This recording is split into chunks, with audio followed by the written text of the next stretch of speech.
মুআজ্জিজ মুহতারাম, হযরতে উলামায়ে কিরাম, তুলাবায়ে আযম, সামনে উপবিষ্ট অত্র অঞ্চলের আমার শ্রদ্ধেয় মুরব্বী ভাই ও বন্ধুরা, সম্মানিত মুসল্লিয়ানে আযম, সকলকে অন্তরের অন্তঃস্থল থেকে জ্ঞাপন করছি মুবারক।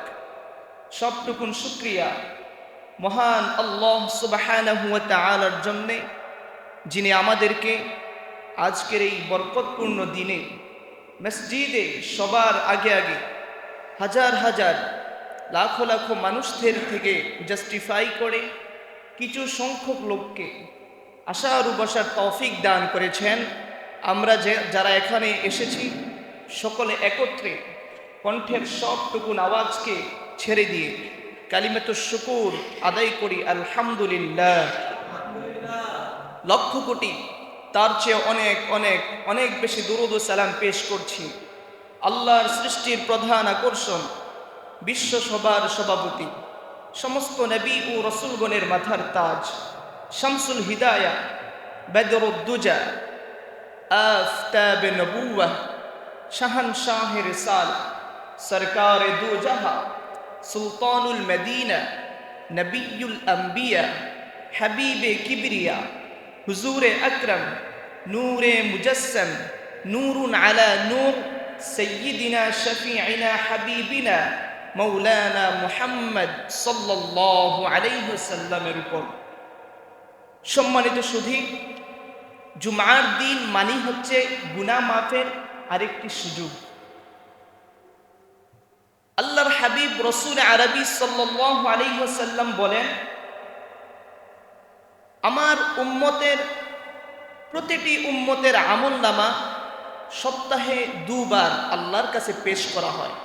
সুবহানাল্লাহ। সপ্তাহে কবার পেশ করা হয়? দুইবার। নবীজি বলেন, এই দুইবারের মধ্যে একদিন হচ্ছে সোমবার, আরেক দিন হচ্ছে বৃহস্পতিবার। বৃহস্পতিবার রাত গিয়ে যখন শুক্রবারের সূর্য উদিত হয়, ঠিক তখনই রব্বে করিমের দরবারে বান্দার এক সপ্তাহের আমলনামার হিসাব নিকাশ আল্লাহর দরবারে তুলে ধরা হয়। সুবহানাল্লাহ। আল্লাহ সুবহানাহু ওয়া তাআলা ওই আমলনামাগুলোকে একত্রিত করে ফেরেশতাদেরকে বলেন, ও আমার ফেরেশতারা, এই আমলনামাগুলো কার? ফেরেশতারা বলে, আল্লাহ, এই আমলনামাগুলো তোমার প্রিয় বান্দা বান্দীদের। তখন আল্লাহ সুবহানাহু ওয়া তাআলা এই আমলনামাগুলো তার ভান্ডারে রেখে দেন। আর শুক্রবারে জুমার দিনে যে ব্যক্তি মসজিদে আগে আগে আসে, যে আগে আসে, ওই ব্যক্তির আমলনামা থেকে তার জীবনের সব গুনাহগুলি আল্লাহ তাআলা মুছে দেন। পরে সুবহানাল্লাহ। এমনভাবে তারপরে যে আসে তারপর তারটা মাফ করা হয়। এভাবে আল্লাহ সুবহানাহু ওয়া তাআলা প্রতিদিন বান্দার আমলনামার হিসাব রাখেন, বান্দার খোঁজ খবর রাখেন। প্রতিদিন 5 বার আমাদেরকে আল্লাহ সুবহানাহু ওয়া তাআলার কথা স্মরণ করার জন্য মসজিদ থেকে আল্লাহ তাআলা মুয়াজ্জিনের মাধ্যমে আমাদেরকে আহ্বান করেন। আল্লাহ সুবহানাহু ওয়া তাআলা এই প্রতি সপ্তাহের হিসাব রাখার পর প্রতি বছরের হিসাবও তিনি বান্দার থেকে নেন। প্রতি বছর বান্দা কি কাজ করে, কখন করে, কিভাবে করে, কোত্থেকে করে, কতটুকু করে, তার প্রতিটি মুহূর্তের, প্রতিটি সেকেন্ডের, প্রতিটি সময়ের হিসাব আল্লাহ সুবহানাহু ওয়া তাআলা মাহে রমজান মাসের লাইলাতুল কদর রাতে বান্দার সব হিসাব নিকাশ আমলনামাগুলো আল্লাহর দরবারে উপস্থাপন করা হয়। সুবহানাল্লাহ। আর আল্লাহ তাআলা বলেন, ওই লাইলাতুল কদরের রাতে আমি আমার বান্দা বান্দীদের জীবনের সব গুনাহগুলো মাফ করে দেই, তাদের যারা আমার কাছে অবনত চিত্তে হৃদয়ের সবটুকু আবেগ অনুভূতি উজাড় করে চোখের পানিকে অশ্রু বিসর্জন দিয়ে আমার দরবারে তওবা করে, আমি আমার ওই সমস্ত বান্দাদেরকে মুহূর্তের মধ্যেই মাফ করে দিই। সুবহানাল্লাহ। রব্বুল আলামিন পবিত্র কালামুল্লাহ মাজিদের সূরাতুত তাহরিমে গোটা বিশ্বের মুমিন মুসলমানদেরকে ডাক দিয়ে বলেন, ও আমার বান্দারা শোনো, ইয়া আইয়ুহাল্লাযীনা আমানু, হে ঈমানদারেরা, হে বিশ্বাসীরা, হে মুসলমানেরা, হে মুত্তাকিরা, তোমরা জেনে রাখো আমি আমার ওই বান্দাদেরকে শুধু মাফ করার জন্য খুঁজতে থাকি। বলি সুবহানাল্লাহ। আল্লাহ শুধু অপেক্ষায় থাকেন কখন আপনি আল্লাহর কাছে ফিরে আসবেন, কখন আপনি আল্লাহকে স্মরণ করবেন, কখন আপনি আল্লাহকে ডাকবেন। হযরতে ইয়াকুব আলাইহিস সালামের নাম শুনছেন আপনারা? হযরত ইয়াকুব আলাইহিস সালাম উনি হচ্ছেন, আলেমরা জানেন, উনি হচ্ছেন বনি ইসরাইলদের নবী, সর্বপ্রথম নবী। ওনার থেকে বনি ইসরাইলদের ধারা। তো ইয়াকুব আলাইহিস সালাম আজরাইলকে বললেন, আজরাইল তুমি তো সবার রূহ কবজ করো, সবাইকে মৃত্যু দান করো। আজরাইল তোমার কাছে আমার একটা রিকোয়েস্ট, যখন আমি মৃত্যুর সময় আমার ঘনিয়ে আসবে তার কিছুদিন পূর্বে আমাকে একটু তুমি স্মরণ করিয়ে দিও যে ইয়াকুব নবী আপনার মৃত্যুর সময় হয়েছে, আপনি মৃত্যুর জন্য রেডি হন, তুমি আমাকে এই কথাটা বইল। তো আজরাইল আলাইহিস সালাম চলে গেলেন। ইয়াকুব আলাইহিস সালাম নিশ্চিন্তে তার ব্যবসা বাণিজ্য ঘর সংসার নিয়ে ব্যস্ত। তো একদিন হঠাৎ করে আজরাইল আলাইহিস সালাম আসলেন, এসে বললেন, নবী ইয়াকুব আপনার তো চলে যাবার সময় হয়েছে, আল্লাহর তরফ থেকে ফরমান এসেছে আপনার রূহ কবজ করার জন্য, আপনি রেডি হন, আপনার রূহ এখনই নিয়ে যাব। ইয়াকুব আলাইহিস সালাম বললেন, আজরাইল তোমার না আমি বললাম যে আমার মৃত্যুর কিছুদিন আগে আমারে তুমি একটু নক দিও, আমার একটু জানাইও যে আপনার মৃত্যুর সময় হয়েছে, তো তুমি তো আমারে বললা না। আজরাইল আলাইহিস সালাম বলেন, নবী আপনি এটা কেমন কথা বলেন, আমি আপনারা বলি নাই? না তুমি তো বলো নাই। না নবী আমি আপনারা বলছি। কিভাবে বলছো? নবী আপনি কি খেয়াল করেন নাই, আপনি কি দেখেন নাই, আপনি যখন যুবক ছিলেন তখন আপনার দাড়িগুলো কত সুন্দর কুচকুচে কালো ছিল, আপনি যখন যুবক ছিলেন আপনার চোখের পাওয়ার কত শক্ত ছিল, আপনি যখন যুবক ছিলেন আপনার হাতে কত শক্তি ছিল, আপনি যখন যুবক ছিলেন আপনার পায়ে কত শক্তি ছিল, আপনি দৌড়াতেন, খেলতেন, মানুষের সাথে ঝগড়া বিবাদে লিপ্ত হলে তাদেরকে প্রতিহত করতেন, অন্যায়ের প্রতিবাদ করতেন। আজকে আপনার ওই শক্তি কোথায় গেল? আজকে আপনি কি আপনার দাড়িগুলোর দিকে তাকিয়ে দেখেন না আপনার যে দাড়িগুলো পেকে গেছে, এটা কি এই দাড়িগুলো পাকার মাধ্যমে কি আমি আপনার এই মৃত্যুর খবর দেই নাই? ইয়াকুব আলাইহিস সালাম বললেন, ভাই আজরাইল তোমার কাছে আর আমার কোনো প্রশ্ন নেই, তুমি আমাকে আল্লাহর দরবারে আমার রূহটা নিয়ে যাও। সুবহানাল্লাহ। প্রিয় ভাইয়ের আমার, গুনাহ করতে করতে যারা জীবনকে বরবাদ করে দিয়েছেন এখনো সময় আছে। আল্লাহ সুবহানাহু ওয়া তাআলার দরবারে একটু চোখের পানি ফেলে যদি কান্না করেন তিনি আপনাদের জীবনের সব গুনাহ মাফ করে দিবেন। আল্লাহ তাআলা বলেন, আমার কাছে যদি আমার কোনো দাড়ি পাকা বান্দা, কি পাকা বান্দা? দাড়ি পাকা বান্দা যদি আমার কাছে হাত তোলে আমি আল্লাহ তাআলার বড় লজ্জা লাগে। সুবহানাল্লাহ। আল্লাহ বলে আমার লজ্জা লাগে, এই দাড়ি পাকা মুরব্বি বান্দা আমার কাছে মাফ চায়, আমি যা তার মাফ করে দিলাম। বলি সুবহানাল্লাহ। হযরতে আহমদ বিন হাম্বল রাহিমাহুল্লাহ তিনি ছিলেন হাদিস বিশারদদের মধ্যে অন্যতম। তিনি একটা কিতাব লিখেছেন যে কিতাবের নাম হচ্ছে মুসনাদে আহমদ। বলেন তো কিতাবের নাম কি? মুসনাদে আহমদ। বললে সওয়াব হবে, শিখতে পারবেন। বলেন তো কিতাবের নাম কি? মুসনাদে আহমদ। এই কিতাবের মধ্যে 40,000 সহিহ হাদিস আছে। কত হাজার?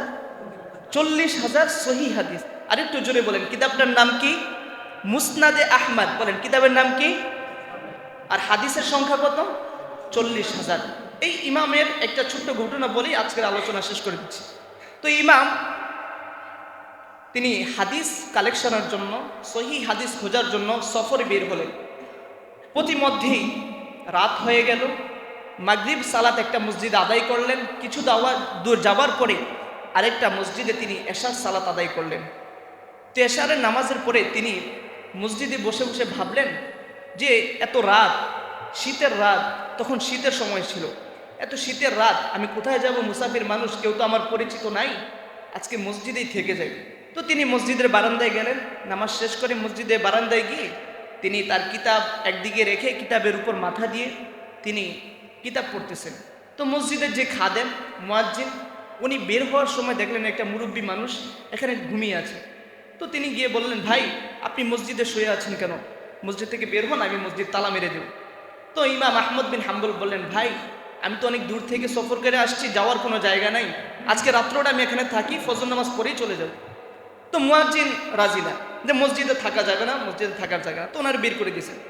তো মুয়াজ্জিন তো জানতো না উনি যে ইমাম আহমদ বিন হাম্বল। তিনি বের হয়ে গেছে। কিছু দূর যাওয়ার পরে দেখলেন একটা বাজার দেখা যায়। যখন এই বাজারের সামনে ইমাম আহমদ বিন হাম্বল গেলেন, যাওয়ার পরে দেখলেন একটা রুটি বিক্রেতা শাবুল খাব্বাজ, রুটি বিক্রেতা রুটি বিক্রি করতেছে। কি বিক্রি করতেছে? রুটি বিক্রি করতেছে। তো ওই রুটি বিক্রেতার দোকানের সামনে ইমাম আহমদ বিন হাম্বল গেলেন, গিয়ে বললেন, ভাই শীতের রাত, মুরব্বী মানুষ আমি, গায়ে দেওয়ার মতো কিছু নেই, তোমার এই যে রুটির উনুন থেকে যে আগুন জ্বলতেছে, এই উনুনের পাশে যদি আমি একটু তাপ নিই, তোমার কি কোনো সমস্যা হবে? রুটি বিক্রেতা বলে, না না, কোনো সমস্যা হবে না, আপনি বসেন। তো ইনি পাশে বসে আগুনের তাপ নিতেছেন উনুন থেকে, উনি একটু গরম হচ্ছেন। তো উনি রুটি বিক্রেতার দিকে খেয়াল করলেন, রুটি বিক্রেতা যেই রুটির খামির করে, ওই খামির করার সময় রুটি বিক্রেতা পড়ে আস্তাগফিরুল্লাহ। যখন খামিরকে রুটিতে পরিণত করে, তখন ওই রুটি বিক্রেতা পড়ে আস্তাগফিরুল্লাহ। যখন ওই রুটিটাকে কড়িয়ার মধ্যে, চুলার মধ্যে দেয়, তখনও সে পড়ে আস্তাগফিরুল্লাহ। যখন রুটিটা তেল দিয়ে ভাজে, তখন ওই রুটি বিক্রেতা পড়ছে আস্তাগফিরুল্লাহ।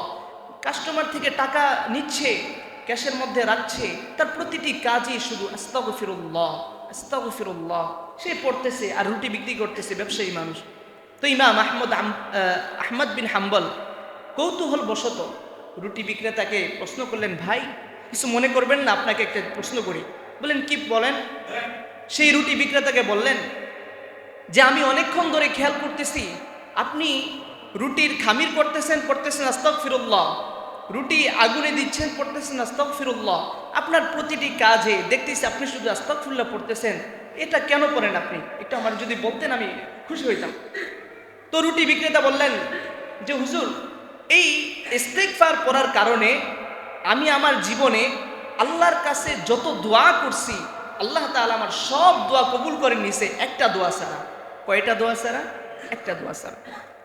তো ইমাম আহমদ বিন হাম্বলের কৌতূহল আরো বেড়ে গেল, কিরে আল্লাহ সুবহানাহু ওয়া তাআলা ওই বান্দার সব দোয়া কবুল করছে, একটা দোয়া কবুল করে নাই, সেটা আবার কোন দোয়া? তো তাকে জিজ্ঞেস করলেন, ভাই আপনার কোন দোয়াটা আল্লাহ কবুল করে নাই? তো তিনি রুটি বানাচ্ছেন আর ইমাম আহমদ বিন হাম্বলকে বলতেছেন, হুজুর আমার বড় ইচ্ছে, আমি আল্লাহর কাছে বলেছিলাম, আমি শুনেছি এই জমানার সবচেয়ে বড় মুফাসসির, সবচেয়ে বড় মুহাদ্দিস, সবচেয়ে বড় মুহাক্কিক আলেমের নাম হচ্ছে ইমাম আহমদ বিন হাম্বল। আমি আল্লাহর কাছে দোয়া করেছিলাম, আল্লাহ আমি মরণের আগে যেন ওই ইমাম আহমদ বিন হাম্বলকে দেখে তার কপালে একটা চুমু দিয়ে মরতে পারি, তুমি আমার এই দোয়াটা কবুল করো। হুজুর আমার এই দোয়াটা এখনো কবুল হয় নাই। ইমাম আহমদ বিন হাম্বল ওই লোকের দিকে তাকিয়ে চোখের পানিগুলো ছেড়ে সে ওই লোককে জড়িয়ে ধরে বললেন, ভাই রুটি বিক্রেতা, তুমি শোনো, তোমার এই দোয়াটাও আল্লাহ তাআলা কবুল করে নিয়েছে। আল্লাহ সুবহানাহু ওয়া তাআলা ইমাম আহমদ বিন হাম্বলের দরবারে তোমারে পাঠায় নাই, তোমার দোয়া এমনভাবে কবুল হয়েছে, ইমাম আহমদ বিন হাম্বলকেই তোমার দরবারে পাঠিয়ে দিয়েছে। বলি সুবহানাল্লাহ। তিনি বললেন, আনা ইমাম আহমদ ইবনে হাম্বল, আনা ইমামুদ দাহর, আমি হচ্ছি ইমাম আহমদ বিন হাম্বল, আমি হচ্ছি এই পৃথিবীর এই বর্তমান জমানার সবচেয়ে বড় মুহাক্কিক আলেম। তোমার এই দোয়াটাও আল্লাহ সুবহানাহু ওয়া তাআলা কবুল করে নিয়েছেন। করে সুবহানাল্লাহ।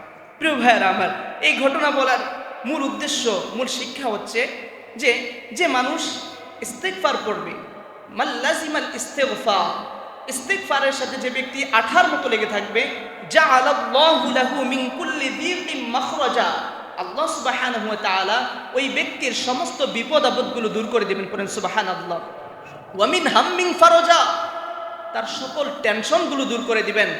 ওয়া ইয়ারযুকহু মিন হাইথু লা ইয়াহতাসিব, ওই ইস্তিগফার পাঠকারী ব্যক্তিকে আল্লাহ তাআলা এমন জায়গা থেকে রিজিকের ব্যবস্থা করে দিবেন যা সে কখনো কল্পনাও করতে পারে না। সুবহানাল্লাহ। সেজন্য প্রিয় ভাইয়েরা আমার, আমরা যতই গুনাহ করি, গুনাহের পরে যেন অনুতপ্ত হয়ে রব্বে কারীমের দরবারে তওবা করে সব সময় পড়ে আস্তাগফিরুল্লাহ। এই ইস্তেগফার পড়ার জন্য আপনারা সকলে রাজি আছেন তো? ইস্তেগফার পড়বেন তো ইনশাআল্লাহ? সকলে আমার সাথে আওয়াজ করে আজকের এই জুমার নামাজ থেকে আমরা কি শিখলাম? এই যে আমি আলোচনা করলাম এখানে দাঁড়িয়ে, আপনাদেরকে কি শিখাতে পারলাম, আমি নিজে কি শিখলাম, আপনারা কি আমল করলেন, আমি কি আমল করলাম, এটা যদি আমি না জিজ্ঞেস করি, কাল কিয়ামতে যখন রব্বে কারিম আমাকে কাঠগড়ায় দাঁড় করাবেন যে একদিন সুযোগ পাইছিলি, বয়ান করছিলি, কিন্তু হিসাব নেস নাই, তখন আমি হিসাব দিতে পারবো না। সেজন্য আপনাদের সকলকে রিকোয়েস্ট করছি, একটু সবাই চোখগুলো বন্ধ করে আল্লাহ সুবহানাহু ওয়া তাআলার দরবারে একবার ইস্তিগফার করেন, আস্তাগফিরুল্লাহ রাব্বি মিন কুল্লি যামবি ওয়া আতুবু ইলাইহি লা হাওলা ওয়ালা কুওয়াতা ইল্লা বিল্লাহিল আলিয়্যিল আযীম। সকলে বেশি বেশি ইস্তিগফার করবেন তো ইনশাআল্লাহ।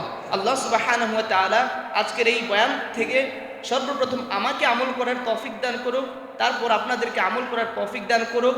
যত ভুল ভ্রান্তি হয়েছে সেগুলো যেন আমাদের স্মৃতির পাতা থেকে মুছে দেন। সকলে পড়েন আল্লাহুম্মা আমিন।